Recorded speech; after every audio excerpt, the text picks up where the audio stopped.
Well, this is a $8.5 billion pipeline that we have ready to go. That's right. It's all ready to go. Just getting started. And we're doing a real job on rare earth and many other things. Perhaps I could ask John to say a few words and then we'll exchange papers, but just how are we doing on your naval purchases and all of the submarines that we're working on with Australia? How's that going? Thank you, Mr. President. Obviously, Australia is a very important ally of ours in the Indo-Pacific and in every battle. They fought with us since World War I and have always been side by side.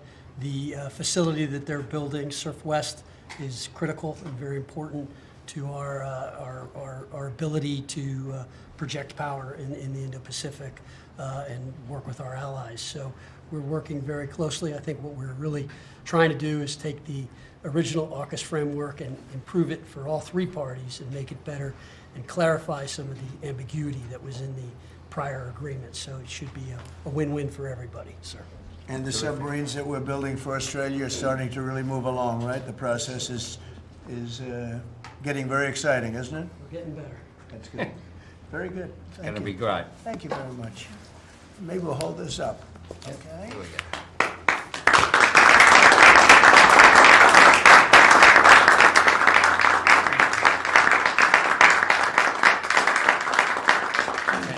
Thank you very much. Mr. President. Thank you. The Aukus submarine pact, the Aukus defence pact that the Prime Minister just mentioned, it is a critical issue for Australia. Yes. You haven't really spoken much about it publicly. It was a deal that was done under Joe Biden to sell submarines to Australia at a time when you're not really making enough for your own needs. So can you tell us, have you gotten across the details of the deal? Do you support it, and will you honour it? It was made a while ago, and nobody did anything about it, and it was going too slowly. We do actually have a lot of submarines. We have the best submarines in the world, anywhere in the world, and we're building a few more currently under construction. And now we're starting, we have it all set. With Antony, we've worked on this long and hard, and we're starting that process right now, and I think it's really moving along very rapidly, very well. But if the rate of submarine production doesn't continue, how can you guarantee Australia will get the boats? Oh, it's getting, oh no, they're getting. Mr. President, at least 32 people have been killed in those. Excuse me, you're next. Thank you. Go ahead. China's bad behavior has really only gotten worse since the Aukus partnership was formed. With that in mind, is the door open for Australia to get additional nuclear-powered submarines or other military capabilities not already in the deal? I think China's been very respectful of us. They're paying tremendous amounts of money to us as in the form of tariffs. As you know, they're paying 55%. That's a lot of money. They never were paying anything over years and years and years. But they were like anybody else. A lot of countries took advantage of the U.S. They're not taking advantage anymore. No, China's paying 55% and a potential 155% come November 1st unless we make a deal. And I'm meeting with President Xi. We have a very good relationship. We're going to be meeting in South Korea in a couple of weeks. And we'll see what we can do.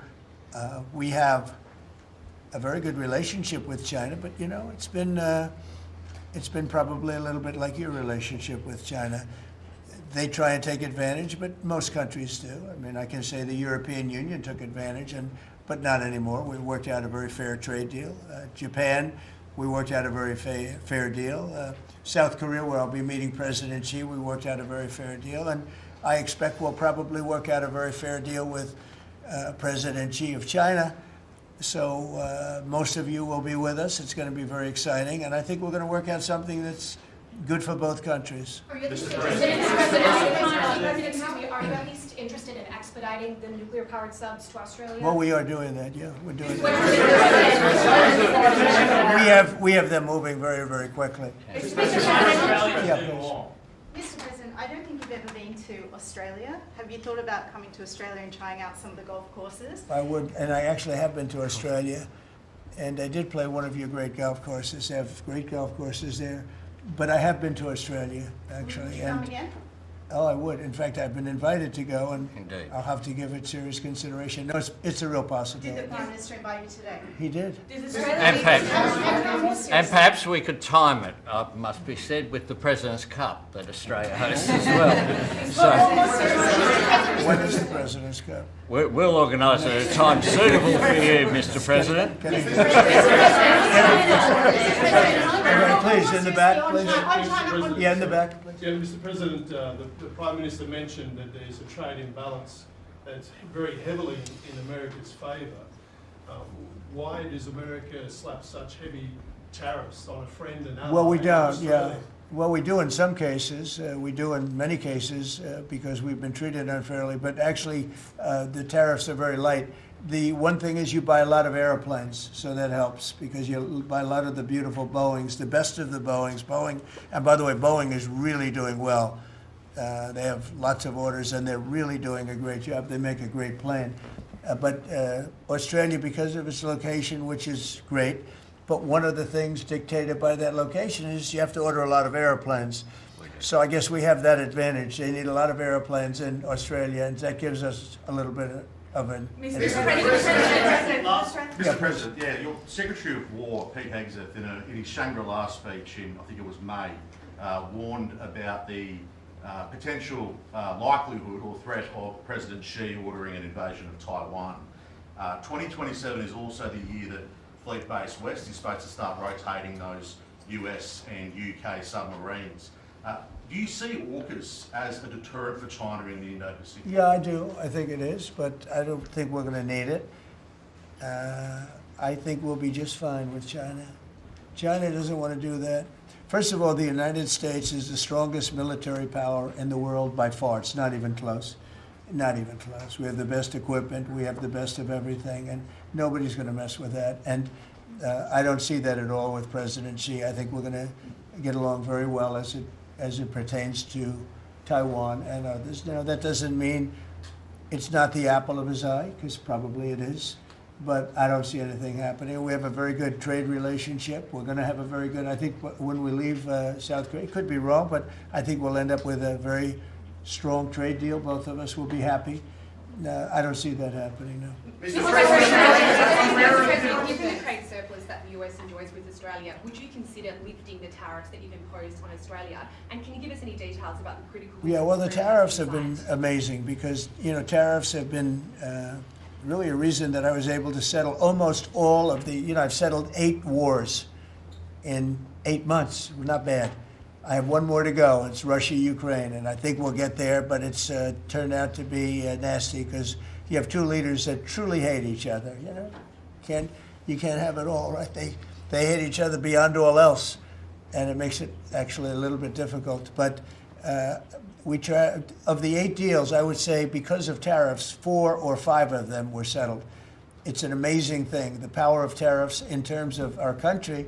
But tariffs have always been used against us. We never use them against anywhere else. And now you have a president that for national security reasons and other reasons is using them. And we've become a very rich nation again and a very secure nation again. But we've also become a nation that used that power of tariffs and the power of trade to settle 5 of the 8 wars that I settled. I settled 8. I'm very proud of that. Nobody else has settled 1. I don't think there's been an American president that settled 1. I think there probably hasn't been outside of the 2 countries involved, or however many are at war. I don't think there's ever been an outside country that settled a war, period. So I settled 8 in 8 months. I'm proud of that. Now, in the meantime, I'm running a country that's right now we're the hottest country anywhere in the world. We were dead. A year and a half ago, we were a dead country. Now we're the hottest country in the world, economically and otherwise. So. But I will say this, Australia pays very low tariffs, very, very low tariffs. In fact, Australia pays among the lowest tariffs. Please, go ahead. Mr. President, there's been concern in Australia that it's taken 9 months to get this meeting. Have you had any concerns with this administration, with its stance on Palestine, climate change, or even things the ambassador said about you in the past, the Australian ambassador? I don't know anything about him. I mean, if he said bad, then maybe he'll like to apologize. I really don't know. Did an ambassador say something bad about him? Don't tell me. I don't know. Where is he? Is he still working for you? Yeah. You said bad? Before I took this position, Mr. President, I don't like you either. I don't, and I probably never will. Go ahead. No, you went. Go ahead, behind you, President. Mr. President, your Secretary of the Navy said there will be some clarifications around some ambiguities on Aukus. Can you tell us? Well, he'll get that taken care of. These are just minor details that he'll take care of. Ask you specifically on John, you're going to get that taken care of, right? There shouldn't be any more clarifications because we're just going now full steam ahead building. Yeah, please. Thank you. Mr. President, are you now satisfied with Australia's defence investment, or do you want Australia to invest more in defence? Well, I'd always like more, but they have to do what they have to do. You know, you can only do so much. I think they've been great. They're building magnificent holding pads for the submarines. It's going to be expensive, too. You know, you wouldn't believe the level of complexity, right, and how expensive it is. They're building tremendous docking because they have a lot of ships and a lot of things happening. And I think their military has been very strong, very, very strong. Over here, please. Mr. President, on the war that you haven't solved yet, the Ukraine-Russia situation, have you now locked in a meeting? And can you explain, just a few weeks ago at UNDA, you said that Ukraine could possibly win the war and well, they could. Territory, but now they could still win it. I don't think they will, but they could still win it. I never said they would win it. I said they could win. Anything can happen. You know, war is a very strange thing. A lot of bad things happen, a lot of good things happen. If you look at the Middle East, I would say prior to us hitting Iran so hard, we could have never made that deal because you would have had a dark cloud over the Middle East when we took out their nuclear capability, which was one of the great military maneuvers of all time. It was flawless. You saw that. Yeah. Those magnificent B-2s. I mean, that was a flawless move that was done by some very talented people, headed up by Pete and everybody else, and our great generals, and General in particular, Raisin Kane. We did a great job. And when that happened, everything was different, and we were able to get a deal. If we didn't do that, if it wasn't, you know, they wanted to do that for 22 years, Mr. Prime Minister. For 22 years, I had the pilots here, the B-2 pilots, and they came to the Oval Office, and I thought they deserved it. They flew 37 hours back and forth. We had 52 tankers up there. We had a lot of planes up there with them, but they were the primary plane. But we had a lot of planes, F-22s and F-35s and F-6. We had a lot of planes. But we had 52 tankers. Can you believe that? And it was just like a flawless mission. And when it was finished, the Middle East just opened up. Amazing. And they've wanted to do it for 22 years. The pilots came up to me. They said, you know, for 22 years, we practiced this maneuver 3 times a year for 22 years, our predecessors and us. These are now young pilots, you know, but they're older now, predecessors practiced it. And they said, we never had a president that would let us do it, but I let him do it. And it totally opened up the Middle East. It took the cloud over we had a dark cloud over the Middle East, and now it's all, I mean, we have a little situation relatively with Hamas, and that will be taken care of very quickly if they don't straighten it out themselves, because they're in violation of their agreement.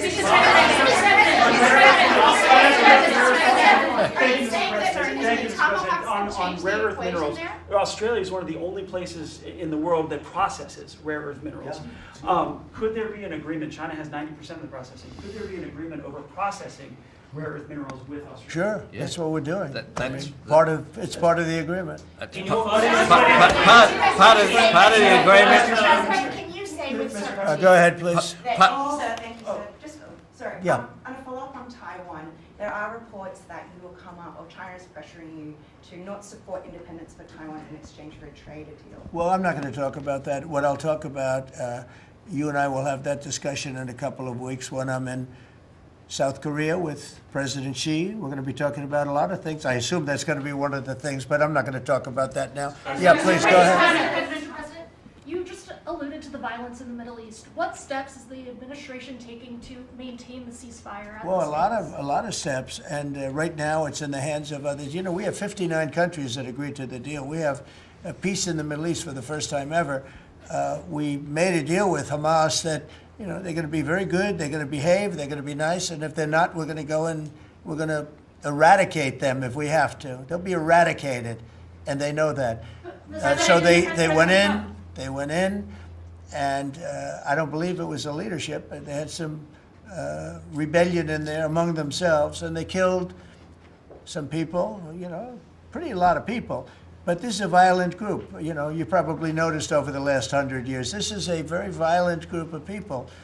And they got very rambunctious, and they did things that they shouldn't be doing. And if they keep doing it, then we're going to go in and straighten it out, and it'll happen very quickly and pretty violently, unfortunately. Go ahead. Yeah, just following up on that question, when you say we are going to eradicate Hamas, who is we? Does that include American boots on the ground? No, it won't be on the ground at all. We don't need to, because we have many countries, as you know, signed on to this deal. The way I view it, 59 countries, and unanimous. There's never been, nobody ever believed it was right. Countries that 4 months ago didn't like each other, and now they're all aligned together. I mean, we've had countries calling me when they saw some of the killing with Hamas, saying, we'd love to go in and take care of the situation ourselves. In addition, you have Israel would go in 2 minutes if I asked them to go in. I could tell them, go in and take care of it. But right now, we haven't said that. We're going to give it a little chance, and hopefully there will be a little less violence. But right now, they're violent people. Hamas has been very violent. But they don't have the backing of Iran anymore. They don't have the backing of really anybody anymore. They have to be good. And if they're not good, they'll be eradicated.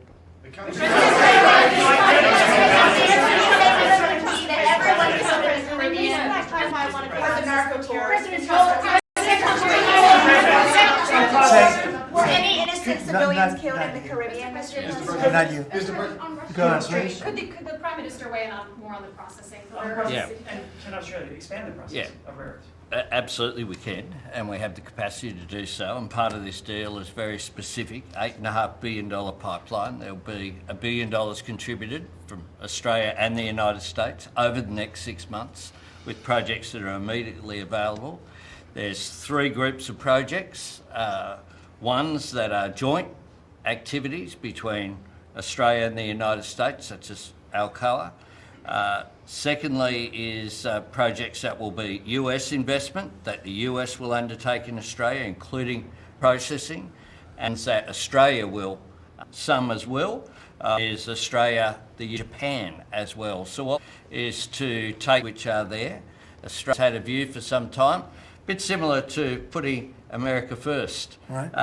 Our plan's called A Future Made in Australia, which is about not just digging things up and exporting them, but how do we make sure that we have across the supply chains with our friends being able to benefit, seize those opportunities. So we certainly see part of what this is about isn't just digging things up, it's also about processing, including the joint ventures between Australia and the United States. Can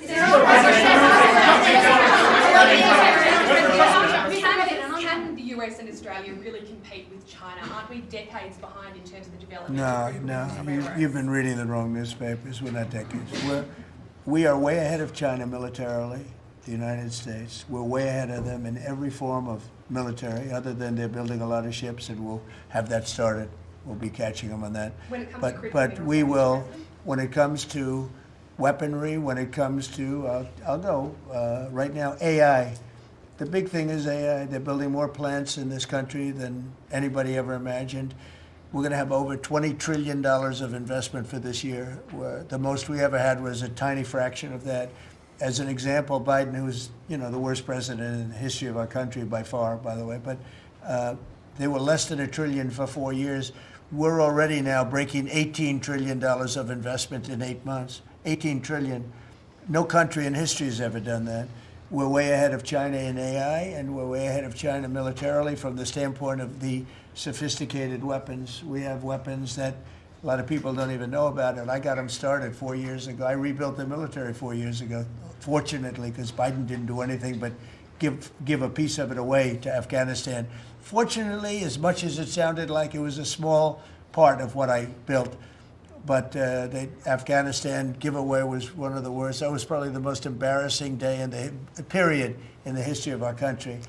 But we have the greatest military. We have the best equipment. We have the best manufacturers of equipment. We have the best weapons. when you look at our weapons, I've been talking a lot about our weapons. Everybody wants our weapons. But it's great to be working with Antony. It's great to be working with the people of Australia because they also, I mean, it's a smaller country, but you have done a fantastic job in weaponry and the kind of things. So we do a lot of joint work together. Our militaries work very, very closely together. We've been really an amazing ally when you think of it, right? There's never been any games. We're strongly committed, and they're strongly committed. There are some games with other countries, but there haven't been games with Australia.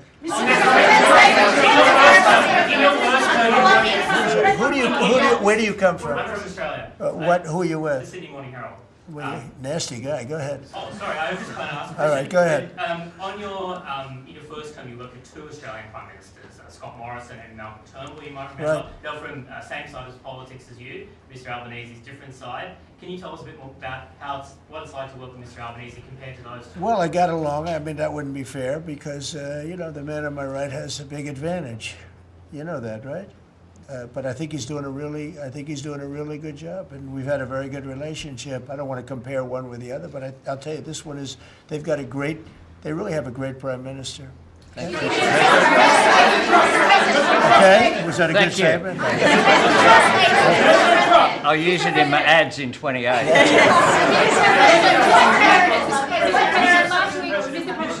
President Putin on Thursday, did you discuss his ongoing attacks on civilian areas in Ukraine? Yeah. Did you say cut it out? Did you say show Yeah. an article of good faith to me? I did. But as you know, most of the people dying are soldiers. The soldiers that are dying in Russia and Ukraine, it's unbelievable.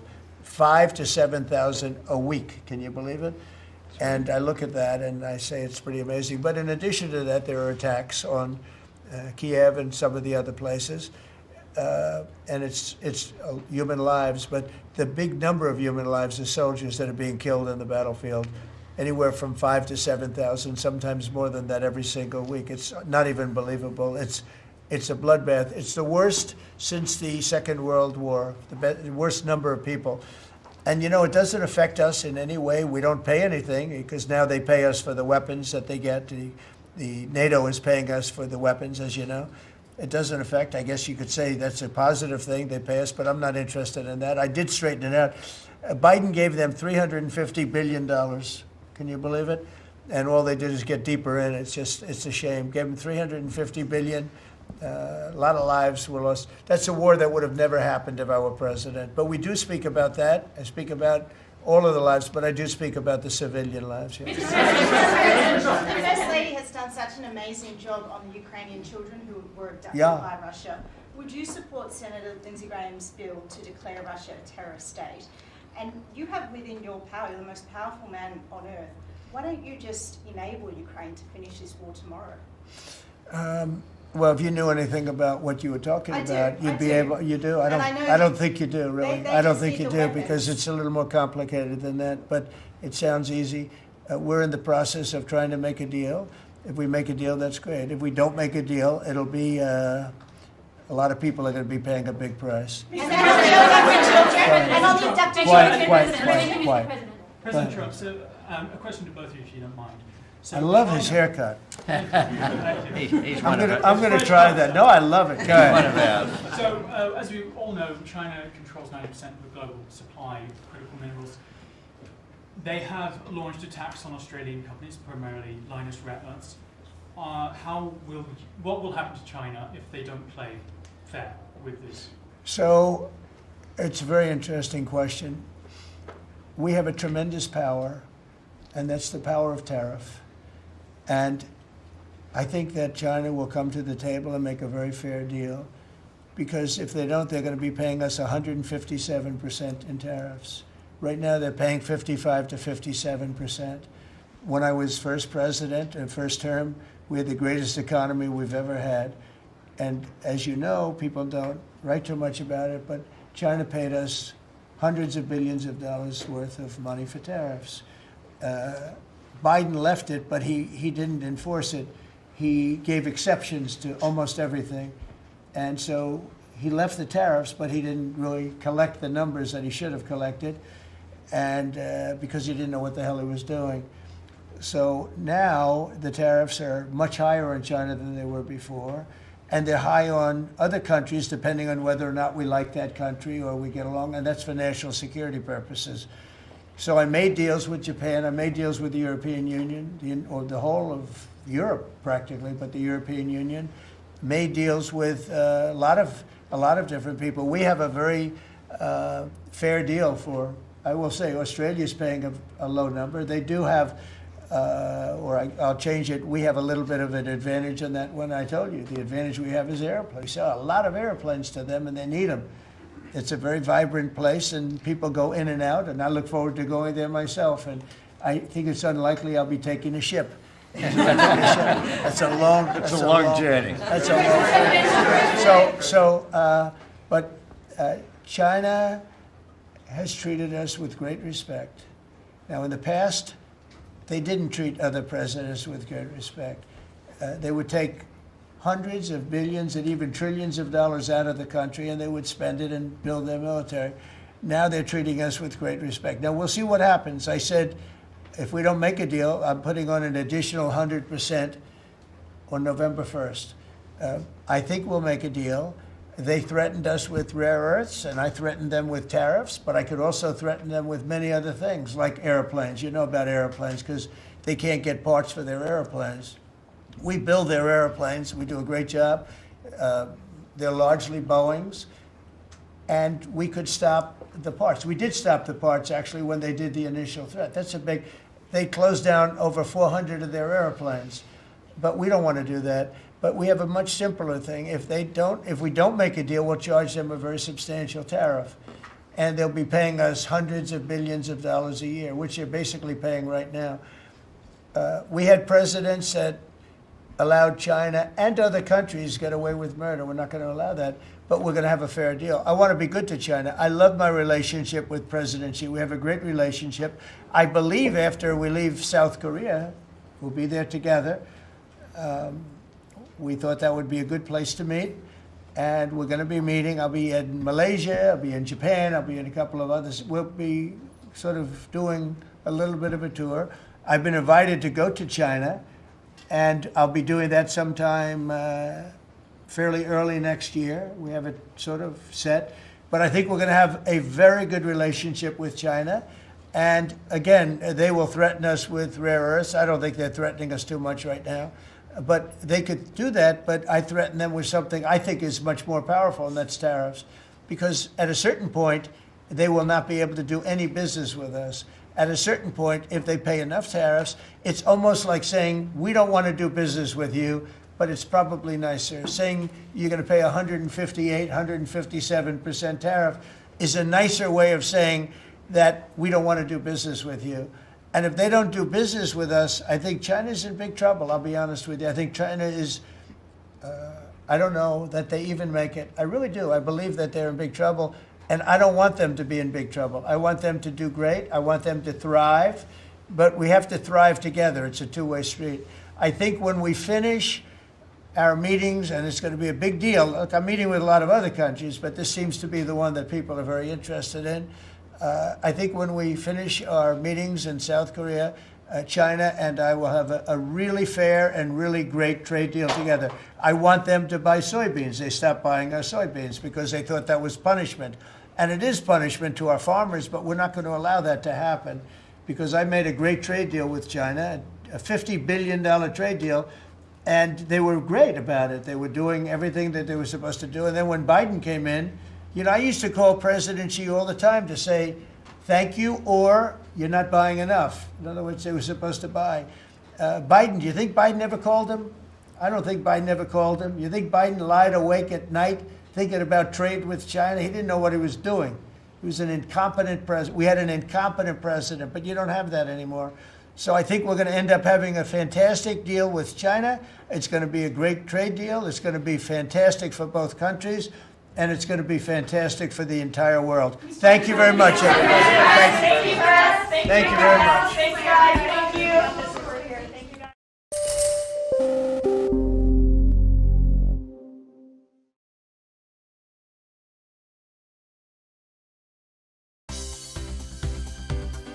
For more news and updates, all you need to do is follow CNBC TV 18 on all of our digital platforms.